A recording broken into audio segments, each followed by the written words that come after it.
HDC'yi kurduğumdan itibaren işimi kaliteli yapmaya özen gösterdim. Benim için çok önemliydi. Kaliteli insanlarla çalışmak, kaliteli iş yapmak. Tabii ilk zamanda müşterilerimizden de çok şey öğrendik ki bir süre sonra zaten onlar aile dostu oldu. Yani burası bir aile merkezi oldu, bir aile gibi olduk. Çünkü kişiler devamlı olarak her ay bakıma geliyorlar. Düşünsenize 1991 yılından beri devam eden müşterilerimiz var.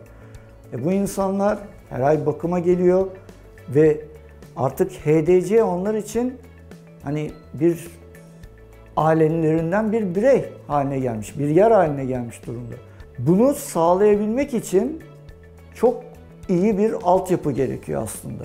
Çalıştığımız elemanlar, getirdiğimiz teknolojiler, uyguladığımız yöntemler, ithal ettiğimiz ve de kullandığımız ürünlerin kalitesi hep dünya standartlarının üstünde olmuştur. Bu anlayış, bu bakış açısı bizi rakiplerimizden tamamen farklı bir yere koyan en önemli noktalardan bir tanesidir. Bununla beraber en önemli nokta dürüstlük ve kişinin mutlu olmasıdır. Eğer kişi mutlu olmayacaksa yapacağımız işin bizim için hiçbir anlamı yoktur. Para bundan çok sonra gelir. Bizim bakış açımız buraya gelen kişi ya mutlu olacak ya mutlu olacak.